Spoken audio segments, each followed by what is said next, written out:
Special train से रामेश्वरम धाम की तीर्थ यात्रा। आज ही अपनी सीट बुक कराएं।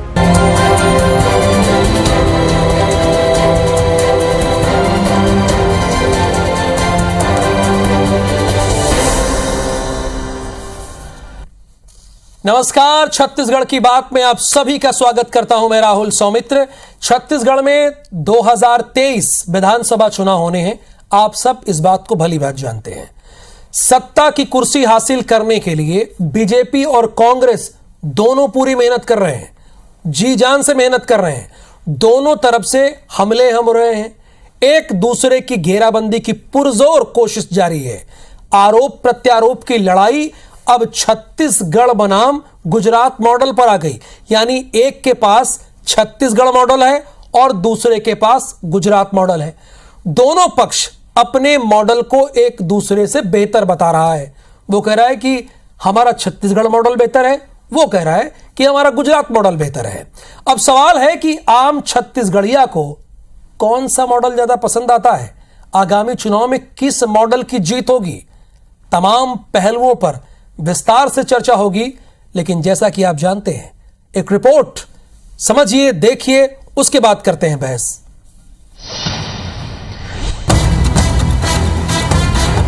मिशन 2023 की तैयारी, कौन किस पर भारी? बीजेपी का प्रशिक्षण शिविर, एआईपीसी का सम्मेलन। पिछले एक हफ्ते में बीजेपी और कांग्रेस की सक्रियता बताती है कि छत्तीसगढ़ में मिशन 2023 की तैयारियां जोरों पर है। दोनों सियासी दल जीत के लिए कमर कस चुके हैं। बात करें बीजेपी की तो रायपुर में 3 दिवसीय प्रशिक्षण शिविर में राष्ट्रीय नेताओं ने शिरकत की और सरकार की खामियों और वादा खिलाफी को जन जन तक पहुंचाने के लिए मुहिम छेड़ने की बात कही। वहीं दूसरी ओर ऑल इंडिया प्रोफेशनल कांग्रेस के सम्मेलन में मुख्यमंत्री भूपेश बघेल ने गुजरात मॉडल पर जमकर तंज कसा। सोमवार को मुख्यमंत्री भूपेश बघेल ने एक बार फिर छत्तीसगढ़ मॉडल को गुजरात मॉडल से बेहतर बताते हुए कहा कि गुजरात मॉडल लोगों की जेब से पैसे निकाल रही है और छत्तीसगढ़ मॉडल लोगों की जेब में पैसे डाल रही है। एक प्रकार से आम जनता की समृद्धि की तरफ ले जाने का काम छत्तीसगढ़ सरकार कर रही है। छत्तीसगढ़ मॉडल है, दूसरी तरफ गुजरात मॉडल जिसमें जेब से पैसा निकालना। इतना ही नहीं, सीएम भूपेश बघेल ने बीजेपी नेताओं को चुनौती भी दी है कि इन दोनों मॉडल पर चुनाव लड़ाकर किसी राज्य में देख ले, समझ आ जाएगा कि लोग किस मॉडल को पसंद करते हैं। यदि उनको ऐसा है तो छत्तीसगढ़ मॉडल पे और गुजरात मॉडल पे ही मतदान करा ले किसी एक प्रदेश में, तो समझ आ जाएगा कौन सा मॉडल को लोग पसंद करते हैं। मुख्यमंत्री का बयान आने के बाद बीजेपी नेता भी आक्रामक है। छत्तीसगढ़ मॉडल को छत्तीसगढ़ को उसके नाम से हटाना चाहिए, क्योंकि उसमें छत्तीसगढ़ के सभी को छत्तीसगढ़ियों का अपमान होता है। उसका नाम भूपेश मॉडल रखना चाहिए, जिस भूपेश मॉडल को जहां जहां भूपेश जी लेकर गए सभी ने ठुकराया है। आज गुजरात मॉडल के कारण नरेंद्र मोदी जी इस देश के प्रधानमंत्री बने हैं। देश के अधिकांश राज्यों में भारतीय जनता पार्टी की सरकार बनी है और भूपेश मॉडल का तो आपने देख लिया यूपी में क्या हालत हुई है, भूपेश मॉडल की आसाम में क्या हालत हुई है।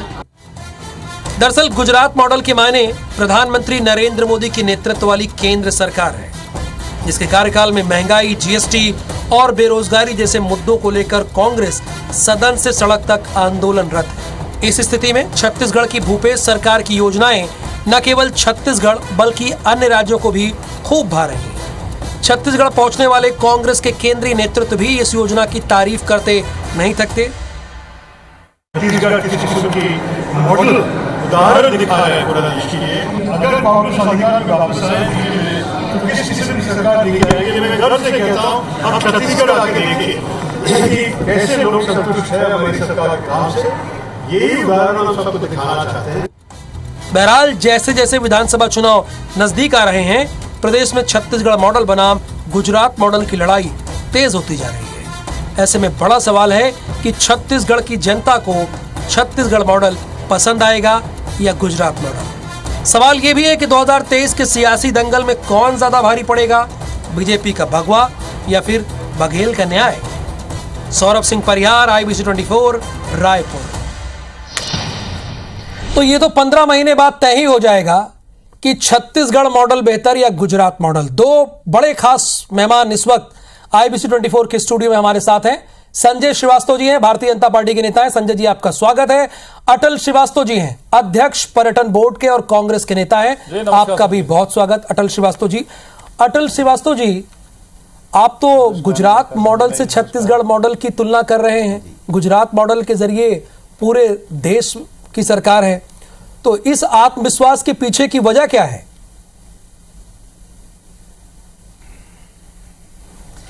देखिए, छत्तीसगढ़ मॉडल जो माननीय भूपेश बघेल जी जब से मुख्यमंत्री बने हैं, उन्होंने छत्तीसगढ़ मॉडल हमारे राष्ट्रपिता महात्मा गांधी के ग्राम स्वराज्य से लिया है कि जब हमारा गांव मजबूत होगा, गांव स्वावलंबी होगा, गांव में रहने वाले किसान स्वावलंबी होंगे, गांव में रहने वाले किसानों की आर्थिक स्थिति सुदृढ़ होगी, तो अपने आप पूरा प्रदेश स्वावलंबी होगा। हम ग्राम स्वराज की बात करने लगते हैं। तो उन्होंने पहला काम यही किया कि किसानों को जो कर्जा था उसको माफ़ किया।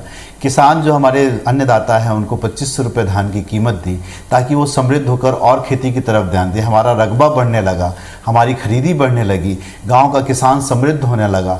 उससे हमारी आर्थिक व्यवस्था जब गांव में मजबूत हुई तो शहरों की तरफ भी आई, शहर में भी मजबूत हुई।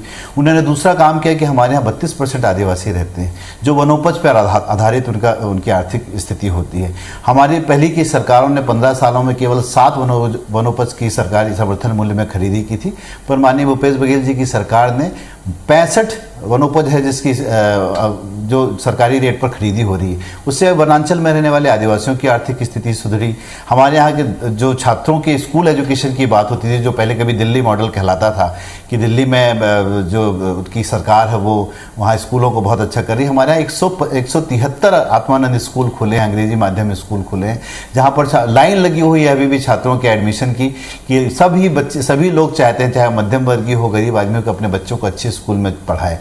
और छात्र के बाद मैं बात करूंगा इलाज स्वास्थ्य की, जो मूलभूत सुविधाएं होती हैं।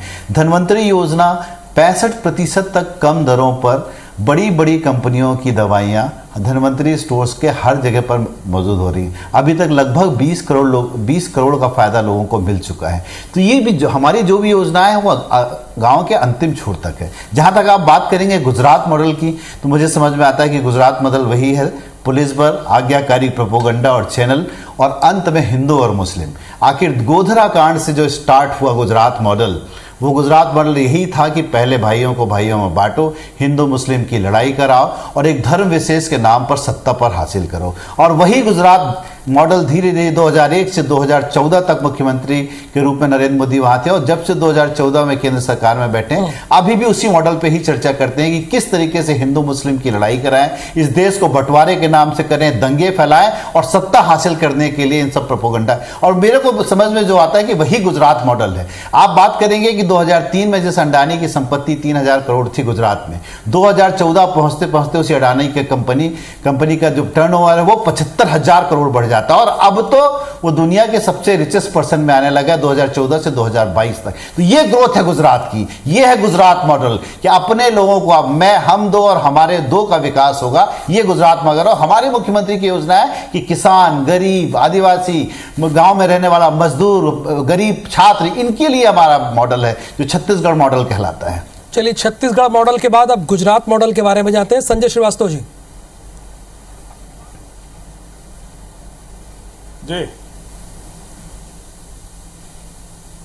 जी आप गुजरात मॉडल के, चूंकि यहां पर अटल श्रीवास्तव जी ये कह रहे हैं कि हमारे छत्तीसगढ़ मॉडल में चिकित्सा, शिक्षा, स्वास्थ्य, किसान, गांव के अंतिम छोर तक हमारा छत्तीसगढ़ मॉडल पहुंचता है।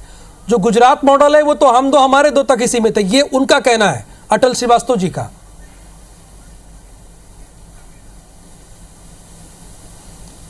देखिए, ऐसा है कि गुजरात मॉडल और प्रधानमंत्री नरेंद्र मोदी जी को समझने की बूते की बात कांग्रेस के किसी कार्यकर्ताओं में नहीं है, यहां तक कि गांधी परिवार के नेताओं में भी नहीं है। लेकिन मैं ये मानता हूं कि भूपेश बघेल जी थोड़ा समझते हैं और नरेंद्र मोदी जी की लोकप्रियता को भी समझते हैं। सुन लीजिए आप क्यों बीच में, वो समझते हैं इस बात को, और इसीलिए उनके समकक्ष आने के लिए, उन्हीं की तरह काम करने के लिए वो जिस तर्ज पर गुजरात मॉडल तो 10, 12, 15 साल चला, उसके बाद वो प्रधानमंत्री बने, मोहर बन गई, दूसरी बार मोहर बनी तो दूसरी बार 2019 में हम 325 सीट बनकर जीत गए। लेकिन ये चाहते हैं कि मैं 5 साल के अंदर में ही प्रधानमंत्री मोदी जी की तर्ज पर लोकप्रिय हो जाऊं, और इसीलिए वो हमेशा कंपेयर करते रहते, मोदी जी पर ही हमला करते हैं और उसके पैरेलल चलने की कोशिश करते हैं। ये उनकी राजनीतिक महत्वाकांक्षा प्रदर्शित करती है, जो कांग्रेस के कार्यकर्ताओं को समझने की बूते की बात नहीं है। एक राजनीतिक रूप से भूपेश बघेल जी इस बात को कर रहे हैं। अभी मेरे अभिन्न अटल जी कह रहे थे गोधरा की बात। अरे आप कहां बैठिए, जरा समझ के तो बैठिए। कुछ दिन पहले ही तो गोधरा का निर्णय आया, सुप्रीम कोर्ट ने उसमें मोहर लगा दी, उसके बाद आप चैनल में बैठ के कह रहे हैं गोधरा कांड हुआ। अरे माफी मांगना चाहिए आप लोगों को, माफी मांगना चाहिए कि जिस तरीके से कांग्रेस की सरकार के समय अब तो चारों स्तंभ आपके हैं, परेशान किया गया, उस पर सुप्रीम कोर्ट में निर्णय किया। अब सुन तो अटल बिहारी वाजपेयी ने क्या कहा था, राजधर्म का पालन कीजिए। न्यायालय पे भरोसा कैसे होगा? अटल बिहारी वाजपेयी ने देश के प्रधानमंत्री रहते हुए कहा था। अरे तो अटल जी ने तो कहा था राजधर्म का पालन, अटल जी ने तो कहा था, अटल जी ने तो यह भी कहा था, अटल जी ने तो यह भी कहा था कि कांग्रेस का सुपड़ा साफ हो जाएगा और कांग्रेस राज करने लायक नहीं है। तो इस बात को मानते हैं ना अटल जी की बात को आप? तो देखिए ऐसा क्या कहा, किसने कहा, जो चीजें सामने है उस फैक्ट पर बात करें। इंदिरा गांधी जी को अब रहा छत्तीसगढ़ मॉडल, बिल्कुल शानदार मॉडल। उन्होंने इंदिरा गांधी जी को दुर्गा का अवतार किया था जब 1972 की लड़ाई हम बांग्लादेश है ना। इंदिरा जी का हम सम्मान करते हैं। अरे इंदिरा जी का हम सम्मान करते हैं ना। अरे मैं कहां बता रहा हूं, इंदिरा जी का सम्मान करते हैं ना, हम कहां बात कर रहे हैं। टुकड़े किए ना, और देश की आजादी के समय पंडित जवाहरलाल नेहरू जी ने देश का टुकड़ा कर दिया प्रधानमंत्री बनने के लिए। धर्म के आधार पर आरोप हम पर लगाते हैं और धर्म के आधार पर देश का 2 टुकड़े आप कर देते हैं। ये तो शानदार कहानी कांग्रेस की है। तो अभी वो छोड़ दीजिए सब बात। आंदोलन में आप लोगों ने बुनियाद तक नहीं घटाई और अब आजादी का अमृत महोत्सव बना रहे हैं आप। अरे एक स्वतंत्रता संग्राम सेनानी का नाम बताइए। अरे मान लीजिए नहीं करे, लेकिन देश को तोड़ क्यों दिए? आप तो अंग्रेजों के तलवे चाटते थे, भारतीय जनता पार्टी के सावरकर और दीनदयाल उपाध्याय जो अंग्रेजों के तलवे चाटते थे, माफीनामे लिखते थे। वो क्या बात करेंगे आजादी के आंदोलन की? अंग्रेजों के पिट्ठू आप बने हुए, गांधी परिवार की सेवा में अंग्रेजों के तलवे चाटने वाले लोग आजादी के आंदोलन सरकार जाके उनको भुट्टे टेक देती है। हमने तो सरकार ने बचाने के लिए भूपेश बघेल हमने बलिदान किया इस देश गांधी परिवार के पैर पर बैठ जाते हैं, अंग्रेजों को पूरी सरकार बैठ जाती है पैर पर जाकर। महात्मा गांधी ने आंदोलन चलाया, बीच में बोलने का अर्थ है भारतीय जनता पार्टी आपके पास में कोई जवाब नहीं है। कहा था दीनदयाल उपाध्याय, वीर सावरकर, बारी बारी से बात करें तो समझ आ जाएगा असलियत क्या है। जो बीच में बोलता है संजय जी, अटल जी, हम विषय पर हैं तो बहुत बेहतर होगा, क्योंकि पूरा छत्तीसगढ़ ये जानना चाह रहा है ना। अभी 15 महीने बाद इलेक्शन है, तो इसीलिए IBC 24 ने आप लोगों को ये मंच दिया है कि आप छत्तीसगढ़ मॉडल और गुजरात मॉडल की बात करें। आपस में एक दूसरे पर आरोप प्रत्यारोप से बेहतर है कि अपने मॉडल के बारे में छत्तीसगढ़ की जनता को बताएं। हर कोई देख रहा है, पूरा छत्तीसगढ़ देख रहा है।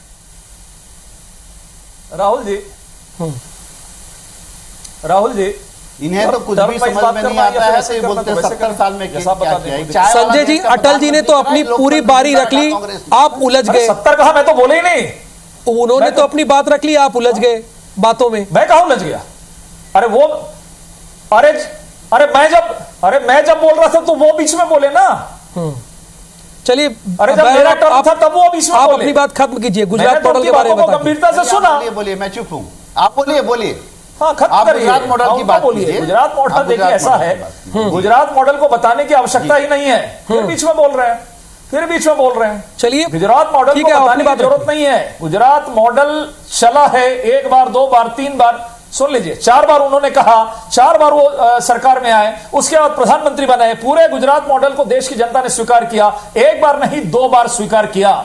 ये तो आपको याद होगा ना। इतनी ईमानदारी तो कांग्रेस के नेताओं में होगी कि भूपेश बघेल जी जब असम गए, बिहार गए, उत्तर प्रदेश गए, वहां पर मॉडल की बात करी थी उन्होंने कि हम छत्तीसगढ़ में ये काम किए, वो काम किए। क्यों नहीं जनता ने मोहर लगाया आपके ऊपर में?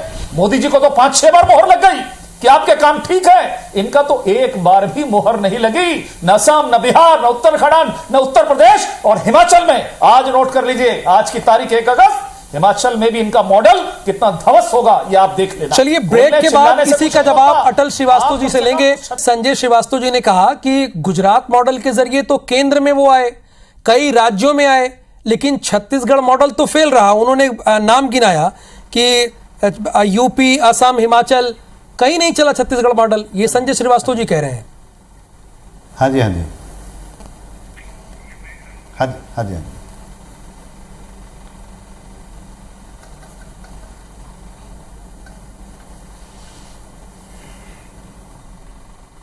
अटल जी, सवाल यही है दरअसल अब आपको आवाज नहीं आ रही थी। संजय जी ने ब्रेक के पहले यही कहा कि गुजरात मॉडल ने तो पूरे देश ने एक्सेप्ट किया, स्वीकार किया। 2 बार केंद्र में सरकार आई, कई राज्यों में गुजरात मॉडल के जरिए वो जीते, लेकिन छत्तीसगढ़ मॉडल तो कहीं नहीं चला, किसी दूसरे राज्यों में नहीं चला।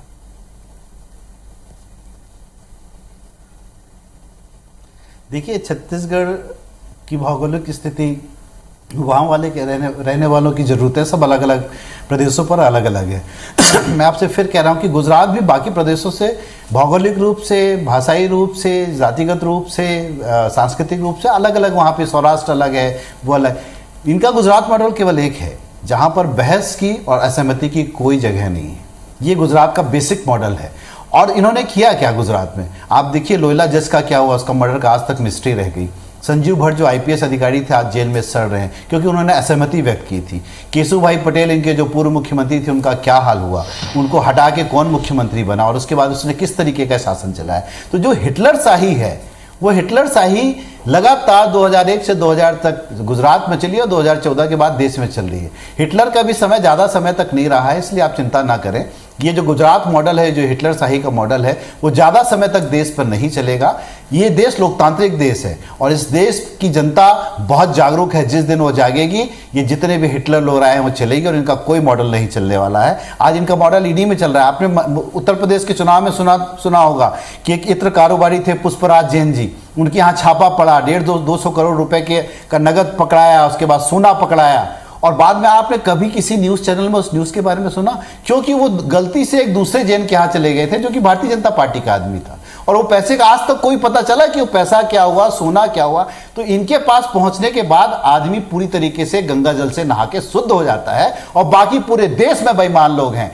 कब तक ये लोग तानाशाही करेंगे? देश यही देखना चाह रहा है ना। महंगाई की बात संजय श्रीवास्तव जी, वो गुजरात मॉडल की तुलना, अटल जी, ये लोकतांत्रिक तरीका है। ठीक है, अटल जी कह रहे हैं कि ये तो हिटलर शाही है, लोकतांत्रिक नहीं है, ये अटल जी का मानना है। इस पर आप क्या कहेंगे? देखिए, ऐसा है, न केवल राहुल गांधी से लेकर हर एक कांग्रेसी मानसिक रूप से विकृत हो गया है, मानसिक रूप से संक्रमित हो गया है। इसलिए इनको समझ में नहीं आ रहा कि देश किस दिशा में आगे बढ़ रहा है। बड़ा आश्चर्य है कि तमाम प्रकार की हिटलरशाही देश के अंदर में चल रही है, लेकिन जनता दिन प्रतिदिन और समर्थन व्यक्त कर रही है। ये कैसी जनता है भारत देश की जनता, कांग्रेस के लोगों को छोड़कर, जो इस तरह के मॉडल को लगातार स्वीकार कर रही है, हर एक प्रदेश में स्वीकार कर रही है। देखिए, हिटलरशाही किसको बोलते हैं, कहते हैं, मैं बताऊं, वो है गांधी परिवार। जिस पार्टी का नेतृत्व तो 25 साल से आज गांधी है, कल चुनाव हो रहा है इनका, ये नहीं कह पाएंगे अटल जी। मैं कह रहा हूं अगला अध्यक्ष इनका गांधी परिवार का ही व्यक्ति बनेगा, लेकिन मैं ये नहीं बता सकता कि अगला अध्यक्ष भारतीय जनता पार्टी का कौन होगा। इसको कहते हैं हिटलरशाही। एक परिवार की केवल गुलामी करना, यह कांग्रेस की रीत रह गई है। इसीलिए ये 2 राज्यों तक सिमट कर रह गए। ये भूपेश बघेल मॉडल की बात कर रहे हैं। ये सरकार बचाने के लिए पूरी सरकार उनके पैरों पर जाकर गिर गई थी। निगम मंडल अध्यक्ष, विधायक, मंत्रिमंडल, एक व्यक्ति से कमिटमेंट, उसको नहीं बनाना सरकार बचाने के लिए भूपेश जी। क्या छत्तीसगढ़ के लोगों का मान सम्मान नहीं? मेरे पास 30 सेकंड है, आप इसका जवाब दीजिए। संजय जी के सवालों का जवाब सर 30 सेकंड। भूपेश बघेल का मॉडल है ये। और मुझे ऐसा लगता है जी, गांधी परिवार की शहादत कि जो गांधी परिवार ने देश के लिए खून बहाया है। नरेंद्र मोदी ने झूठ बोल की चाय बेच के देश पर कब्जा किया है। शहादत हो गई। अरे मोदी, अपने कॉर्पोरेट मित्रों के साथ इस देश पर कब्जा किया और ये कब्जा ज्यादा दिन तक टिकेगा नहीं। इस देश के गांव के रहने वालों मॉडल किसी का भी हो, जनता का भला होना चाहिए। आप दोनों का बहुत बहुत शुक्रिया इस बहस में हिस्सा लेने के लिए। संजय जी आपका भी, अटल श्रीवास्तव जी आपका भी धन्यवाद।